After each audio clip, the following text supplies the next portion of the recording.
ભાવનગર શહેરમાં આગામી 31ના તહેવારને લઈને પોલીસ દ્વારા સઘન ચેકિંગ ચાલી રહ્યું છે।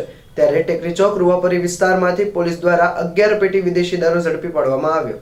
આગામી 31ના તહેવારને લઈને ઘોઘા રોડ પોલીસ સ્ટેશનનો સ્ટાફ પોતાના પોલીસ સ્ટેશન વિસ્તારમાં પેટ્રોલિંગમાં હતો। એ દરમિયાન બાતમીરાએ હકીકત મળેલી કે ટેકરી ચોક રૂવાપરી જતા રસ્તા પર SBIની પાછળ ટાવર પાસે રહેતા જયેન્દ્ર ઉર્ફે જયેશ અરવિંદભાઈ પટેલ તેના કબજાના ભોગવટના 2 માળિયા મકાનમાં ભારતીય બનાવટનો પરપ્રાંતીય ઇંગ્લિશ દારૂનો જથ્થો બહારથી લાવી વેચાણ માટે ઉતારેલ છે।